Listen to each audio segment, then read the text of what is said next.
My sincere greetings to one and all. Today we are going to discuss a very beautiful poem written by William Wordsworth. The title of the poem is 3 Years She Grew in Sun and Shower. Let me tell you something about the famous nature poet William Wordsworth. William Wordsworth, the high priest of nature, was born in the Lake District of England, where he grew up amidst beautiful rustic surroundings and simple village folk. Away from the corruptions of civilization, he had quite early imbibed faith in humanity and reverence for the elemental things of life.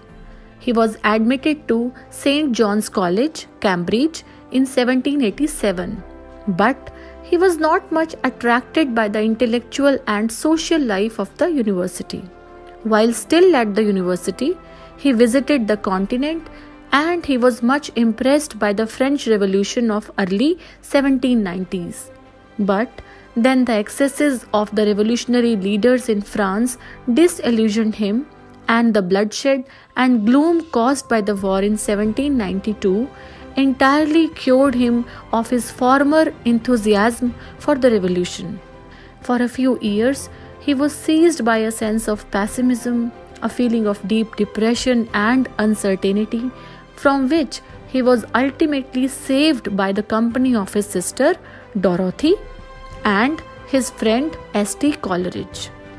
His friendship with Coleridge marked a momentous phase in his life and work. Together, the poets published the famous lyrical ballads in 1798, which marked the beginning of the Romantic movement in England. In 1843, Wordsworth was made Poet Laureate. His most fruitful years span from 1798 to 1807. During this period, he composed most of his poetical works that include lyrical ballads, Tintern Abbey, The Prelude, Revolution and Independence, Ode on the Intimations of Immortality, and the Lucy poems. The chief quality of Wordsworth as a poet is his sharp departure from both conventional themes and forms of the neoclassical poetry of the 18th century. His objections to an over-stylized poetic diction, his attitude to nature, his choice of simple incidents and humble people as subjects for his poetry characterize his unique achievement.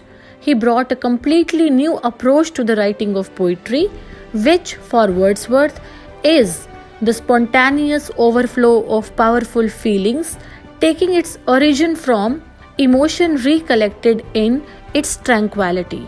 With this view of poetry, he made the incidents of common life interesting. His theory of poetic diction draws on a selection from the real language of men in a state of vivid sensation. But it is not just physical pleasure that Wordsworth finds in nature. He believes that nature nourishes the emotional and spiritual life of man also. The call of high mountains, the sudden sight of daffodils by the lake, the sloping pastures, the deep and gloomy wood, all these uplift him from the mere plane of an ordinary world of physical delight to a higher plane where he receives nature's moral and mystical messages. Moreover, the village to him is a working model of the best democracy. His poetry delineates his faith that man in constant and close communion with nature can lead a happy and peaceful life. These convictions are background to the Lucy poems composed in the Harz forest during Wordsworth's sojourn in Germany. These poems were first published in Lyrical Ballads in 1800. Each of these poems dramatically tells a word story about an imaginary or unidentified girl. There is nothing to suggest that a girl named Lucy, who is the subject of these poems, ever existed, although she has been taken to be a real person. The poems, as a group, are the delineation of Wordsworth's belief that nature is the nurse, the guide, and the guardian of man. Now, let us discuss something about the poem 3 Years She Grew in Sun and Shower. Students, this is one of Lucy poems where the nurturing spirit of nature is highlighted. The poem presents poet's basic philosophy that nature shapes and molds the character and personality of human beings. Hence, it is because of this conviction of the poet that Palgrave in his Golden Treasury gives this poem the title of The Education of Nature. In this lyric, the story of Lucy is presented by nature itself. Nature declares her resolve to bring up Lucy and carry out her intention by showering upon her its bounties of beauty and grace.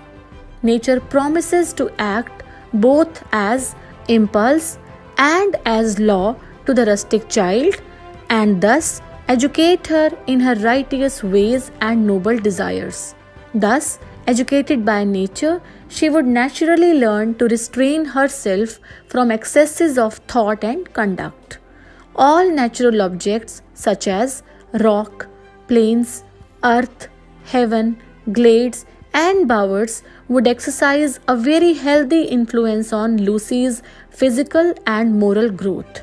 She would learn the happiness of a sportive fawn, the stateliness of the floating clouds, humility of the bending willow, grace of motions of the storm, the beauty of the stars of midnight, and the sweetness of the murmuring sound of the flowing rivulets. This is how all the objects and forces of nature would contribute to the physical and moral development of Lucy. Nature thus accomplished her self-appointed task, but unfortunately the girl suddenly died, leaving the poet in utter desolation. Nature imparts education to Lucy and molds her mind as well as her body.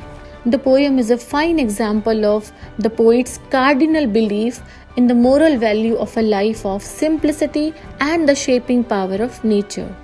Written in stanzas of 6 lines each, with the rhyme scheme AAB, CCB, the poem belongs to the category of a lyrical ballad. The loftiness of the theme, the simplicity of poetic diction, a pathetic touch at the end, a coloring of imagination are the main strengths of this poem. Now let us read the beautiful poem. 3 years she grew in sun and shower. Then nature said, a lovelier flower on earth was never sown. This child I to myself will take. She shall be mine, and I will make a lady of my own.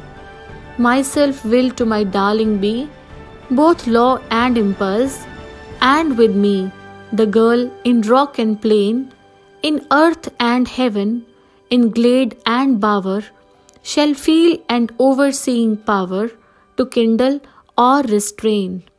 She shall be sportive as the fawn, that wild with glee across the lawn, or up the mountain springs, and hers shall be the breathing balm, and hers the silence and the calm of mute insensate things. The floating clouds their state shall lend to her, for her the willow bend, nor shall she fail to see, even in the motions of the storm, grace that shall mold the maiden's form by silent sympathy. The stars of midnight shall be dear to her, and she shall lean her ear in many a secret place, where rivulets dance their wayward round, and beauty born of murmuring sound shall pass into her face. And vital feelings of delight shall rear her form to stately height, her virgin bosom swell. Such thoughts to Lucy I will give, while she and I together live here in this happy dell. Thus nature spake, the work was done. How soon my Lucy's race was run. She died, and left to me this heath, this calm and quiet scene, the memory of what has been and never more will be. Ah, such a beautiful poem it is. No doubt, it is a very beautiful poem, full of emotions and coloring of imagination. Let us start the first stanza. 3 years she grew in sun and shower, then nature said, a lovelier flower on earth was never sown. This child I to myself will take, she shall be mine, and I will make a lady of my own. In the above lines, the poet tells the story of a girl named Lucy. She lived in the company of nature. She grew for 3 years in sun and rain. Then nature became fond of her. She said that Lucy was the loveliest flower that had ever been grown on this earth. So, nature decided to adopt Lucy as her own child. She said that she would bring up Lucy into a lady of her own choice. In other words, nature wanted to mold Lucy into an ideal lady. Now let's take up the second stanza. Myself will to my darling be, both law and impulse, and with me, the girl, in rock and plain, in earth and heaven, in glade and bower, shall feel an overseeing power to kindle or restrain. In these lines, the poet tells the story of a girl named Lucy.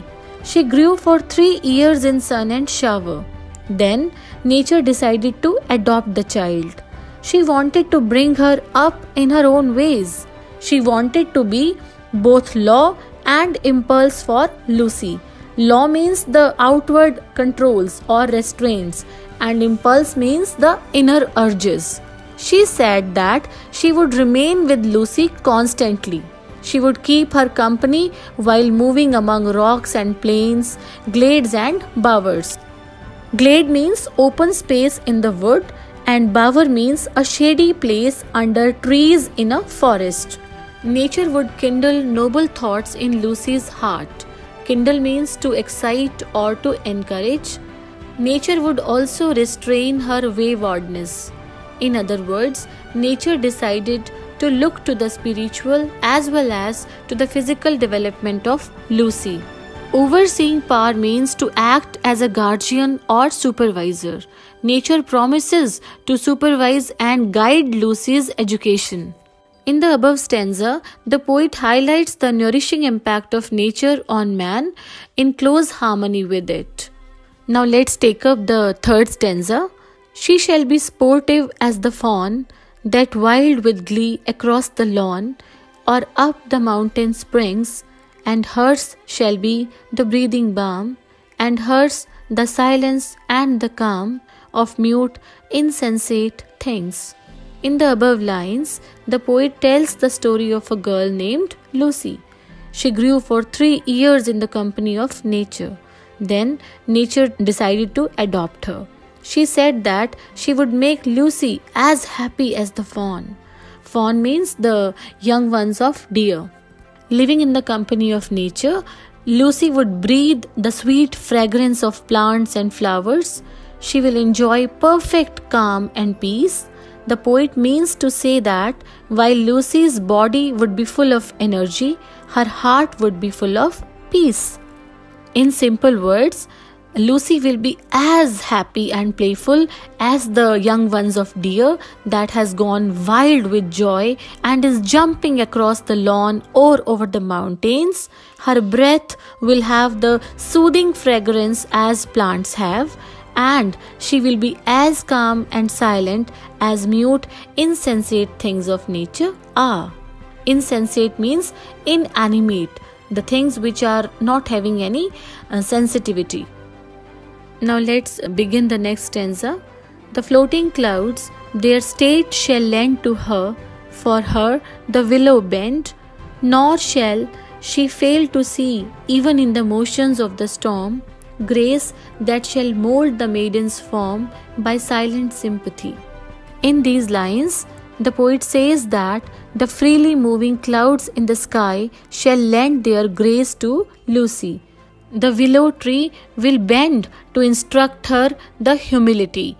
Even the motions of the storm will have a formative influence on her. They will mold her into a graceful lady by silent sympathy. In other words, here the poet describes that how different objects of nature will have a formative influence on Lucy. How the floating clouds will give her grace, how she will learn the lessons of humility from the willow trees. Even the motion of the storm will have an educative influence on Lucy. They will teach her to have sympathy for all living things. Thus, different natural objects will play their part in Lucy's physical as well as moral development. Let's take up the next stanza. The stars of midnight shall be dear to her, and she shall lean her ear in many a secret place, where rivulets dance their wayward round, and beauty born of murmuring sound shall pass into her face. In these lines, the poet says that the stars of midnight shall be dear to Lucy. She will listen to the sound of rivulets. Rivulets means small rivers, making their mazy way through many secret places. The murmuring sound of the rivulets will impart sweetness and beauty to her face. Wayward movement means a mazy movement. In simple words, nature says that while living with her, Lucy would watch the stars at midnight. She would hear the sweet murmuring sound of little rivers dancing along their way. Nature says that the sweetness of these sights and sounds shall pass into Lucy's face also. In other words, while living in the company of nature, Lucy would grow up into a very graceful lady. The next stanza, and vital feelings of delight shall rear her form to stately height. Her virgin bosom swell, such thoughts to Lucy I will, while she and I together live, here in this happy dell. Vital feelings means the joyful feelings. Rear means raise. Stately height means impressive height. Virgin bosom means innocent heart. Dell means valley. In these lines, nature says that she would fill Lucy with great feelings of delight. When the heart is happy, the body naturally grows well. With a happy heart, Lucy will also grow into a tall, beautiful lady. She will be having an innocent heart. Thus, nature will mold Lucy into a perfect woman. She will mold her both physically and mentally. Now, let's take up the last stanza. Thus, nature spake, the work was done. How soon my Lucy's race was run! She died and left to me this heath, this calm and quiet scene, the memory of what has been and never more will be. The work was done means nature kept her promise and Lucy grew up into a lovely lady. The race was run means the life was ended. Heath means a piece of uncultivated land. In the above lines, nature said that the work was done. As nature has decided to adopt Lucy and she has done the task which was assigned to her, Lucy has developed into an ideal woman. Nature kept her promise and Lucy was now a beautiful lady. But Lucy did not live long. She died very soon. Her death made the poet very sad. He felt himself all alone on that heath. He was left with the sad memories of Lucy. He remembered what Lucy had been and never more would be. He would never be able to see her again. Let me summarize this poem for all of you in very simple words. Students, Lucy was a 3-year-old girl. She had grown in sun and shower. Nature became very fond of her. She thought Lucy to be the loveliest flower that had ever grown on this planet Earth. So, she decided to adopt her and bring her up in her own way. She wanted to make her a lady of her own. Nature says that she would both be the law and impulse for Lucy. In simple words, she would discipline Lucy and also inspire her. She would decide what kind of desires should spring in Lucy's heart. Nature says that she would remain with Lucy all the time. She would take her everywhere with her. She would watch her as an overseeing power, as a guardian, as a supervisor. She would guide her at every step. Nature is very sure that living in her company, Lucy's heart would be filled with great delight. And when the heart is happy, her body will also grow well. The different objects of nature would lend their grace and beauty to Lucy. Thus, Lucy would grow into an ideal lady, both physically and mentally. And indeed, nature fulfilled her promise. She made Lucy a lady of her own. But sadly, Lucy died very soon. She left with the poet the sad memory of hers. It was the memory of what has been and never more will be. It is indeed a very beautiful poem. I hope you have developed a clear understanding of the poem by now. So this was all about the poem 3 Years She Grew in Sun and Shower. Thank you and have a nice day.